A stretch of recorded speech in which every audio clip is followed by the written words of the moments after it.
So head types. Okay. Are you ready for this? I'm ready, man. Okay. So head types, that counts numbers 5, 6, and 7 in the Okay. Enneagram. And the reason why they're called the head types is because these are the intellectuals in our lives. These are the individuals that so often just want to consume as much knowledge and information as possible. So they have highly developed mental faculties, right? You may know someone like this that thinks they're always right. No. If you know someone like that, there is a very good chance that they would fall into this head triad in the Enneagram. Yes. Because they believe their competency for learning is actually a cure for instability in their life. So these individuals believe that if they are able to consume more information, if they can get as much wisdom as possible, they have the ability to create a safe and secure environment for themselves. Is that like always problem solving, always having A plan to Z plans? Exactly. And all that? Okay. These would be your intellectuals, your analyticals. Some of these individuals, they love apologetics. Okay. These are the individuals that built our seminaries and our schools and our universities. Most professors would fall into this category because they have a wealth and desire to just increase in knowledge. All right. Okay? And so they would have advanced planning. Their advanced planning helps them stay ahead of the curve. You may know these types, but they are the individuals that will come up with scenarios for everything. We're going to plan for this, but if this happens, this is what we'll do. But if this happens, this is what we'll do. If it rains, I know exactly. And they have a plan for everything. And there's an incredible power and a gift in that because they can foresee things that others can't because they want to plan for all the seen and unseen variables that life is going to throw at them. Okay. Right? Fives. So fives will analyze everything to predict the future. These are the analyzers. Okay. Sixes, they are always alert and they're coming up for contingency plans. And sevens, they are the individuals that drive to maintain access to every opportunity. Sevens are an interesting intellectual type. The number of perfection or never mind. We'll I'm get just there. playing around. Yeah. All right. So fives, they're the analyticals. Sixes, they're the ones that want to, fives analyze everything. Six are always alert, and they're the contingency planners. And sevens just want to keep all their options open. Yes.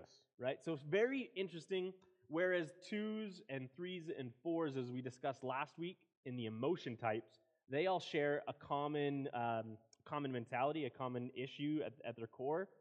Intellectual types, their base issue is actually one of fear. Okay. Right? And a fear of the unknown, which is why they so often drive so hard to pursue as much knowledge and information as they can, because they have this deep-seated fear of the unknown, of being devalued, of not being able to do what they want. So competency. Appearing competent would be really important. Exactly. Okay. Yeah. Head types, they want to feel as if they are competent in any situation that they choose to put themselves in. Okay. Which is important to note. So I want you to hear that again. They want to appear competent in any situation that they choose to be in. Okay. Intellectuals are very picky about what they do. They want to make sure that whatever they pursue, they know everything about it. Okay. Which, interestingly enough, is why most intellectuals have a difficult time with the Enneagram. No. I know. No. I know. This has come as a shock. Most individuals that have an issue with the Enneagram or what the Enneagram talks about, it comes down to an intellectual type. And one of the main reasons for that is it's difficult to separate the wisdom and the knowledge of the Enneagram to the application and pursuit of self-awareness. Okay. And that makes sense. We'll get into that as we go through. So let's start by diving through the fives. Okay. So fives, the investigators. We love the investigators, man. We love the investigators. You guys are awesome. So the investigator, your biblical character. Now, before I say this, I don't want you to roll your eyes and go, "Oh man, here I am being stereotyped as whatever." But your biblical character would be Thomas. Now, I don't want to say too much about Thomas right now because we're going to actually come back to him a little bit later. But Thomas, if you remember the story, was the one that had to have everything proven. That's right. About Jesus before he would believe. And some people called that doubt. I would actually say, no, Thomas was a man of courage that actually had the courage to ask the questions that nobody else was willing to ask. Exactly. And so I don't want to deal too much with Thomas right now because we're going to go back and we're going to deal with him in the future. Mm-hmm. So you guys are called the investigators because you investigate everything. Everything from car purchase to equipment purchase to buying, everything. If there is one type that will never make an impulse purchase, it's a 5. Yes. They can't do it. Yes, because investigator and impulse is not even in the same ballpark there. And so, yes, you guys investigate everything. Now, let me say right off the bat that last week we talked about 4s, and 4s being one of the more difficult personality types to relate to because they see everything so differently. 4s and 5s, I would say, comprise the total of, I think, the most difficult personalities to understand because they see and they view things so differently, and 4s see things that are so creative that we need their force to see the world in a new way. 5s, you're really misunderstood a lot because you're in your head so much. That's right. And you're always thinking, your brain's always running continually, and it's almost like you have, and I don't mean this in a bad way, but it's almost like you have your own world in there that you're developing ideas, et cetera, et cetera. And so typically 5s tend to come across as withdrawn from all the other Enneagram types. So they're a little more withdrawn. Yep. And they do this, though, not because they don't like you, or maybe they don't. I don't know. That they don't like us. It's the fact that they withdraw because they like to think through things. They're creating space in order to work through processes, information, all of those kind of things. They love to learn, but here's the kicker. They don't like to learn in groups. That's right. They like to learn by themselves because the energy that it takes to be social while in a learning group or a learning situation actually drains them. So they would much rather take that energy, right, that they would have being forced to maybe be with people and apply all that energy to actually learning. And this is where I think sometimes we owe 5s an apology, is because we think that because they're kind of withdrawn, that we think that sometimes they're bored and they're uninterested. And I have definitely talked to some 5 personality types that I want to say, are you with me? Or like, you look like you could care less about what I'm saying. And that might be a lot of 5 types, but it's not that they're uninterested or bored. They're actually processing through all of that information. So I think 5s would not be spontaneous with information. It would be well processed, well thought through. Well, and that's important because just because they're processing that kind of ambivalent nature, that spaced kind of environment that they live in, it's not because they don't care. Right? Exactly. It's simply 100%. because 5s just take longer to process because they want to process it from every single angle that they can. Right. Absolutely. 100%. And I think here's where I think maybe the blind spot of where some things can sneak up on 5. So it's kind of a blind spot, and it's in the area of greed. Now, I know immediately we think, greedy money? No, we're not talking about that. Actually, 5s sometimes are the most generous, right? So we're not talking about greed that way. We're actually talking about greed in a way that you tend to keep your energy to yourself. You limit all of your social connections. You like to withdraw. And so the problem with that, if we're not really careful, that greed can actually turn into stinginess. And so because you're valuing your energy for your thinking, your processing, yourself, all of those things, this type can actually drift into a stinginess place where those around you that you're in community with, maybe family members, maybe friends, your church community, are really suffering from your lack of presence because unintentionally maybe, you have reined yourself way too far back. That's right. Now, the social struggle for fives is this, and Brendan alluded to this earlier. Fives tend to be the type that are always right.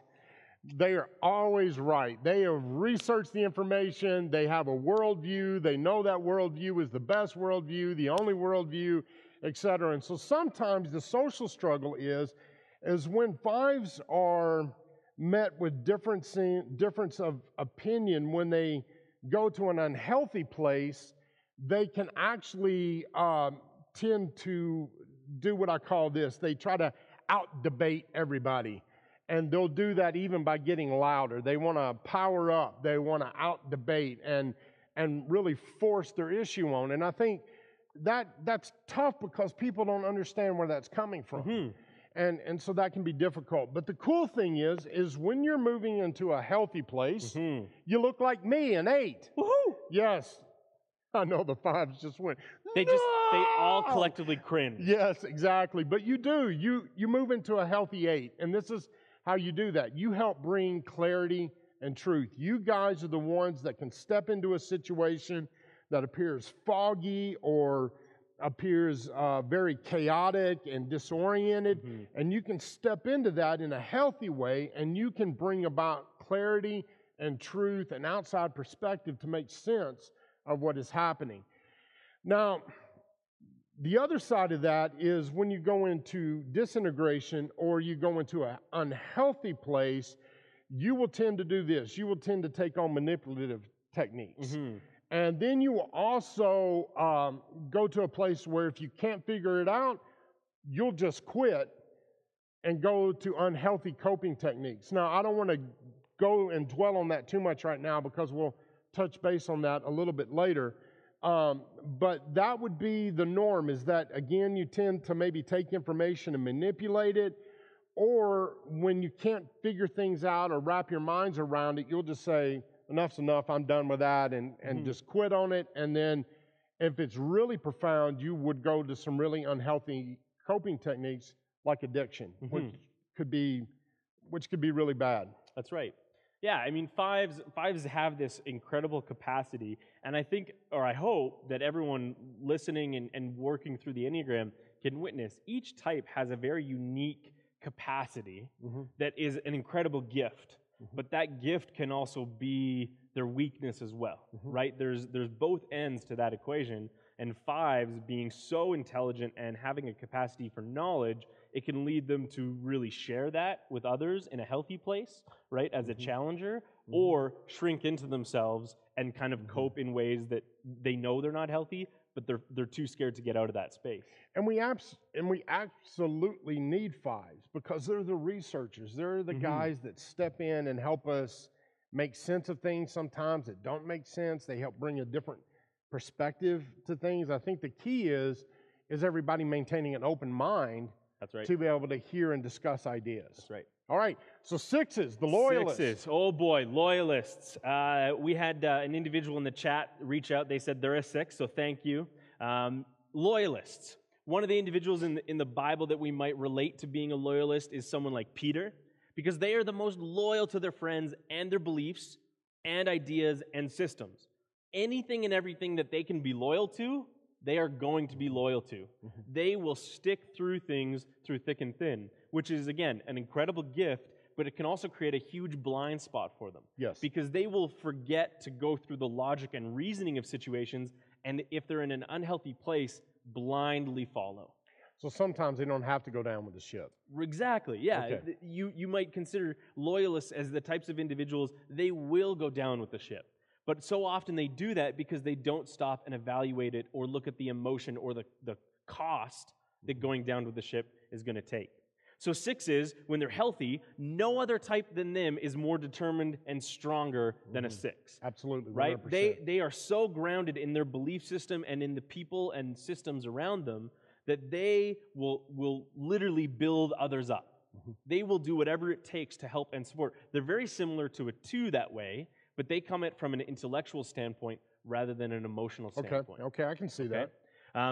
They can, however, also be the most disconnected from their thoughts and become the most irrational of all the types. Because again, that blind loyalty separates themselves from looking at it, interestingly enough, logically. So that headspace works both ways. All right? Twos, they think a lot, but they're driven by that worry. So when we talk about the head triad being governed by a sense of fear, this is so true for sixes. That fear manifests itself and carries itself out as a motivator. But so often we fail to recognize that it's fear motivating ourselves. And you and I know from our counseling experience, fear can be a very destructive motivator. Absolutely, 100%. Because it can push us into places that we don't recognize as unhealthy, but we convince ourselves is healthy.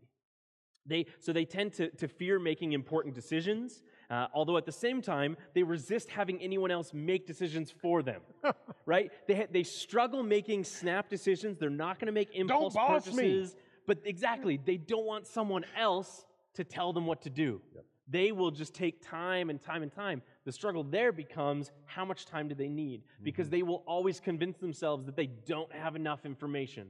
It's like if you go purchasing a vehicle or a big purchase, you look at buying a house or something like that, and you're evaluating it and you're going, oh, I need to figure out this variable. Right. Oh, I need to figure this out. And you can convince yourself that there's always more to learn. So it would be a tendency maybe like procrastination then would be a... Yeah, okay, all right, procrastination can definitely be a big one. Okay, for sure. And now their blind spot as a loyalist, this is going to sting, but it's cowardice. Yes. So let me unpack that because that might come across as... It didn't sting me because I'm not a 6. You're not a 6. Yeah, exactly. But if you hear that and you identify as a 6, it might be uncomfortable. What do you mean, cowardice? Well, it's cowardice in that you don't want to be in the line of fire yourself. And you typically don't want to be in leadership because you have a tendency to second guess yourself. And you know if you're in leadership, you will need to make decisions. No leader is exempt from having to lead. And make decisions that are going to cost you maybe people or friendships or whatever. That can be difficult for a loyalist. Exactly, because as a leader, you're never going to make everyone happy. No. Shocking statement. Are you kidding me? I am not kidding you, Shane. Everybody's happy with you. I know everybody's happy with me. Let's go with that. Yeah, let's go. For sure. I like that. Right. I like that idea. But sixes, they're scared to disappoint people, not from an emotional standpoint, from a thought process of they've let someone down and they should have been able to think through it. They should have been able to figure out a way to get past it. And so they have this fear of making those decisions. So left unchecked, sixes as loyalists, when they're low functioning, they have this dependency, ambivalence, or rebellious nature. Their anxiety within them produces an inferiority complex. Okay. All right? But when sixes are high functioning, they exhibit traits of trust and perseverance. They have this potential for bonding emotionally with others. They can actually make themselves present in a group dynamic, and they're very sociable. So they, almost more than any other type, tend to flux very drastically between their high function and low function. Yes. When they're too much in their headspace, they're just ambivalent to everything around them. But when they're really aware of themselves and their own thoughts and feelings, they can be a huge group asset. So sixes are incredible. So question for you there. As you're working through that, I guess what pops into my mind, especially through working with people like you do, I would say that maybe sixes would really be maybe a personality type that really beats themselves up a lot. Maybe stays awake late at night, rethinking, trying to imagine. That's right. Something they can never change, but trying to problem solve it, right? Does that make sense? Yeah, sixes will be hard on themselves. Most intellectual types will be hard on themselves, but whereas as a 5 will just analyze the situation and come up with the means to convince themselves that it's okay. And they were right. And they were right anyways. Sixes will beat themselves up, and they'll feel this fear of, again, I should have known more. I should have done more. I should have prepared. I should have. If you hear someone say I should have, they're a 6. Okay, all right. There we go. There you go. How about a 7? You ready for 7s? I don't know, am I? I don't know. We'll find out. 7s are enthusiasts. Who's enthusiastic? Me. I'm enthusiastic. Yes, I'm enthusiastic sometimes too. So my second highest score is actually a 7. Mine too. So there you go. Yeah. We share that in common. We have a secondary thing there. A secondary thing. Yeah. Our first one, very different. But now, Tony, does he have a secondary thing? Is he in It's not a 7. Yeah, okay. All right. I was just wanting to see if we were in unity or disunity because of him. Yeah, there you go. There you go. So sevens are an enthusiast. They are the most energetic of all the types, right? Their thinking is also anticipatory. Okay. They are always thinking ahead of the curve. Even more so than the 6s, they have thought out the next step and the step beyond that and the step beyond that and every single step till completion because they want no surprises along their way. Mm-hmm. But their fear isn't from disappointing people, and their fear isn't from not being right. Their fear comes from missing out. Yes. So they have this fear that they will miss an opportunity, they will miss relationship, they will miss opportunities that otherwise would have been presented to them. Mm-hmm. So this fear of missing out has actually been very popularized in our culture, especially in our youth culture, where it's called FOMO, which is the fear of missing out. Mm-hmm. And it has been popularized by a 7 mindset that you gotta just wait. There might be something better. Or I gotta act now because what if I don't take this opportunity? Okay. What if I don't do this? Would that be like overindulgence, maybe? Okay. Yep. Sevens can really struggle with gluttony in a variety of different ways. And so in that sense, they're also... Whoa, like food gluttony, or are you talking maybe... Maybe food. Okay. It can be food, but gluttony in the sense of just overindulgence. Okay. So you can overindulge in a variety of different ways. Mm-hmm. That can lead yourself into struggles with addictions. That can lead you into hoarding money. That can be a variety of different things, right? Even the way that you choose to spend time with individuals, you can be gluttonous with that, right? And so that's really interesting. They're very playful, high-spirited, and practical individuals. And they can misapply their talents, becoming overextended, scattered, and undisciplined. Mm-hmm. That's where I struggle as a 2, because 2s can become overextended and undisciplined. Yes. And then when I'm a 7, I'm the same thing. Mm-hmm. So anyone that knows where I can become undisciplined and scatterbrained, that's why. Well, and that's where I get my bird. Yeah, exactly. Yeah. Easily distracted. Individuals that are more prone to ADHD tendencies, they're 7s. Okay. Because they're all over the place. Because they don't want to miss something. Exactly. Right? It's really interesting. However, 7s also bounce back the quickest. Mm-hmm. Because they are so in the moment, they're just going to go wherever they can. If they fail, that's yesterday. Mm-hmm. I'll just leave that behind. Mm-hmm. And so that's also an incredible gift, because if they fail, they can just keep on trucking. Mm-hmm. They just keep on moving into the next opportunity and the next opportunity. The thing that 7s really need to grasp is how to learn from their failures, because they don't actually want to sit in that. They don't want to dwell on it, but there is so much value in learning from our mistakes. Yes. And if we move on from that too quickly, we don't actually take anything away from it. And in our faith, that is so prevalent, because there are times where we will make mistakes in faith, right? And so 7s are the easiest and the quickest individuals to move past their sin and just say, well, that was yesterday's sin. It won't happen again. We're good. That's back there. And then they go a couple steps further and they fall right back into the same pitfall because they haven't actually taken the time to learn from that opportunity.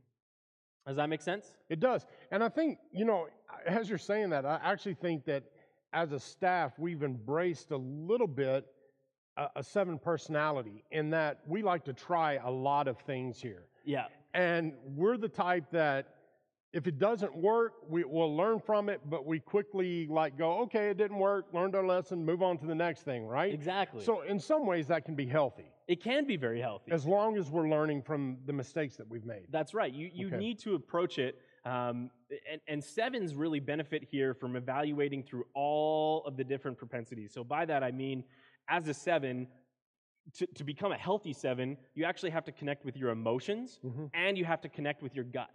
So 7s, as I was looking at my notes and your notes and et cetera, so it's funny, 7s really need 5s. 7s very much need 5s. Yes, they do. Yeah, and so there's this interconnectivity through the Enneagram, which is one of the reasons we both really enjoy it, because it really breaks down how, as individuals, we need others. Yes. Right? Relationship and community is so prevalent to our faith and through Scripture, that the Enneagram really brings that out and shows us how, as a body, we need to be able to work together. And for 7s, they definitely need others to work with them. Which is part of discipleship, which we're always struggling to figure out. Yeah. How do we do this? How do we do this? So 7s and 5s, yes. They commingle. So what does a healthy 7 look like? Well, when a 7 is healthy, when they're high functioning, their spontaneity and their diverse activity is their strength. Because they will go places, just much like the 4s and creative types, that others kind of sit back and go, how did you get there? Where did you come from? That doesn't make sense. Yes. Right? Because they'll be the ones to go, oh, bird, and then they follow the bird way down a trail, and you have no idea how they got there. Yes. Right? But that creativity and that spontaneity. They have a potential for enthusiasm, productivity, and achievement, that skill acquisition. They just want to learn and accumulate as much skill as possible. But when they're low functioning, when they're struggling, they have this potential for hyperactivity and superficiality. Impulsiveness comes out of a 7 when they're low functioning, and they do it in excess. So what does impulsiveness in excess look like? That brings us back to the gluttony piece. They're so focused on just consuming that they don't stop to take a thought of, what am I consuming? How am I consuming it? Right. What is the impact on me of the choices that I'm making? So it's all about finding that balance, right? So as you're saying this, and I think head types that are watching right now and will be watching later, I think it's really important that we frame this within the context of our specific community here, is that what's important is that if, let's say we're going to create something new, okay, and we're always talking about creating something new here. We really need the 5s to help research and do some of the brainstorming and investigative work so we make decisions on the best information possible, even though we got to keep an open mind to that information, right? 6s, we definitely need 6s to keep us going in the long run, right? And because they don't abandon ship so early. 7s, I see as the startups.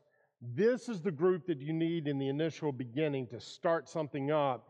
But 7s wouldn't typically be who I would be counting on maybe at the end of the curve. Does that make sense? Because their energy is so focused on getting something started and doing something new, experiencing something new, that for the church community, that could be awesome if we could harness that in creating new programming or whatever. I actually had a conversation with a good friend of mine this past week who's a church planner. They opened a church in Vancouver, in Metro, downtown Vancouver. And the interesting conversation that we had through this, through the Enneagram, was when they opened their church, they were full of 5s and 6s and 7s. Oh, wow. And as we were talking through it, I realized that most church plants need those types to open. You need loyalists to open a church, right? You need 5s to plan through what opening a church looks like. And you need the 7s for their spontaneity and just engagement to really build a church from the ground up. But as they went through the process, they recognized they were missing so much of what a church needs. And that's the emotion and the gut, the instinctive action that is required to build and grow. And for me, that really, again, it just brings around this idea that we really need all the types of the body. We need all the functions of the body to be a healthy, cohesive unit. Okay. Makes sense, man. Sound good? So we have some encouragement verses for you guys that are in the head type area that are dealing with these certain fears that you mentioned, Brennan. And I think this is important to see that Scripture actually addresses these fears. So for 5s, I would say, look at Psalm 118, verses 6 through 7. It says this: "The Lord is with me. I will not be afraid." So there's that whole idea of fear coming out. What man can do to me? The Lord is with me, and He is my helper. Isaiah 40, verse 31 says this: "But those who hope in the Lord will renew their strength. They will soar on wings as eagles. They will run and not grow weary. They will walk and not be faint." And I think these are really powerful verses because it says, like, look, guys, don't quit. And don't be afraid because I'm here. I'm working with you. That's right. That's so powerful. For 6s, the main verse that comes for those loyalist types comes from Joshua 1:9. And it says this: Have I not commanded you? Be strong and courageous. Do not be afraid. Do not be discouraged, for the Lord your God will be with you wherever you go. And for that 6 that struggles with decision-making, with the confidence, with the fear of failure, to really understand God is with us. He is the one that is helping make those decisions. And we really need to embrace that relationship with our Creator as a 6. And for 7s, I think these next 2 verses really can hit home for 7s. And first of all, it's a verse that we like to quote a lot, Jeremiah 29:11. For I know the plans I have for you, declares the Lord. Plans for welfare, not for evil, to give you a future and a hope. So where 7s are always thinking they're missing out, God is saying, no, I've got plans for you. And in there is hope. And then John 4, verse 14, where Jesus is talking to the woman at the well, it says this, but those who drink of the water that I give will never be thirsty again. The water that I will give him will become a spring of water welling up eternal life. And I think this is really important for 7s, is to keep coming back to the place of source. You agree with that? I agree with that. I love that. I mean, such powerful verses. All right. So we did something new last week. We talked a little bit about contemplative prayer. And we talked about the 3 postures of prayer. So there's solitude, silence, and stillness, right? And we mentioned the fact that each of those postures would work really well with different types. So last week we said for people that are the heart, they really need to dwell on more the idea of solitude. And for head people, the contemplative prayer posture that you need to embrace is actually the one that would drive me insane. Nuts. Absolutely insane. You need to embrace silence. So 5s, you need to embrace silence to hear the Spirit of truth within you, because you have so many voices coming at you from all the study that you're doing, all the things that you're researching. Sometimes you need to pause in silence and allow the Spirit to speak to you. Secondly, for 6s, I think that you need this silence to hear and to sense peace. That God is with you, just like Brendan talked about just a few minutes ago. That God is with you, and His presence brings about peace. And so you need silence to hear the peace. And then for 7s, I think what they have to realize is this idea of contentment, where Jesus is talking about in the Gospels that you have everything that you need. You already have it. And so 7s need the silence to be reassured that they have what's important here, and it's Jesus. I don't have to keep trying to fill the Jesus space. That's right. If that He's makes already sense. there. So love requires. How do we take that Enneagram knowledge and actually apply it as a head type? Okay. Right? Yep. So for a 5, they need to be convinced of truth. Yes. Right? They need to be convinced that they actually have the knowledge. But you had a better word than convinced. What was the word? What was the word? It was passion. Passion. Yes. Right? Their passion. They need to know and understand that they have a passion to actually exercise their knowledge. So if we think of the story of Thomas, right? That's where we went earlier when we were talking about it. Thomas was this incredible doubter, right? But he was also an incredibly smart individual. And he went from this individual that doubted and struggled to all of a sudden being martyred for the cause. And he went as far as India. He spread the gospel immensely far. So I think about it this way. I'm sure we have all had a teacher or someone in our life, a professor, someone in an educational institution that is brilliant, that we know they're very smart, but they're a terrible teacher, right? Or we just struggle learning from them, right? So why is that? What is our struggle in learning from them? Well, there's something that has to happen to translate that knowledge into passion. That knowledge has to be taken further. Someone has to care about something so deeply that they actually act on it. And for 5s, love requires them to act. They actually have to go and do. If they just stay within their own headspace and through their own knowledge and never actually go out and share that, it's a disservice to the community around them. Okay. Right? All right. What about sixes? Sixes, I would encourage everyone that's a six type to actually go to the book of Daniel. Mm-hmm. And I want you to look at, just like Nehemiah last week, I want you to look at the entire story of Daniel. Because Daniel and his friends showed immense loyalty to not only each other, but to also their God. And I think this is really important, how what love requires of sixes is, we live in a world of causes. Mm-hmm. And these causes are usually, they flash and then they're gone. Here today, gone tomorrow. We need the longevity of sixes to actually get us someplace. You know what I'm saying? To actually take us someplace. And Daniel and his friends are prime examples of people who weathered kings, they weathered government teardowns and build-ups, the whole nine, a fiery furnace. A fiery furnace. Yes. And yet their fierce commitment kept them loyal to God, to their cause, and to each other. I think it's an incredible story. Yeah, for sixes, I want them to hear this, because sixes have a deep desire for faith, but they will settle for security, okay? And that is the opposite of faith. Yes. Okay? And we have to die in order to live. That's what Scripture commands us to, right? It's found in Matthew 10:39. We have to die to ourselves to live in Christ. And so as a six, you will find yourself in situations like Daniel and his friends where you are going to have to choose between your faith, which you so deeply desire because you are fiercely loyal to the faith that you've cultivated. But when it becomes scary, when it becomes something that has risk attached to it, your immediate reaction is going to be, it's not very safe.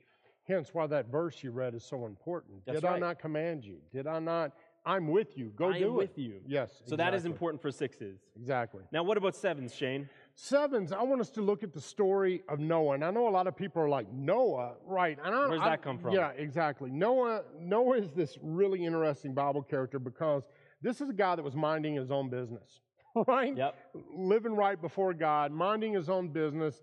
And then one day God told him, I want you to build a boat. A big old boat. A very big boat, okay? So not only did he have to build a boat, but he also had to help tell people, turn towards God or judgment is coming. Yep. And he also had to be a parent to 3 sons. And so we see here this quality of adaptation that we see with the sevens, that they can roll with the punches and they can move with it.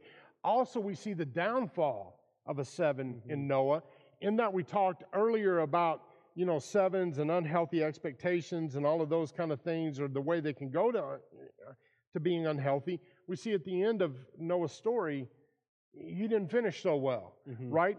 And so that whole story there, I think for us is really important. Why? Because sevens, the church needs you. We need you to help us adapt. Church cannot continue to be the same thing forever. We need you to help us adapt to reach people. We also need your adaptive leadership to affect the communities around you.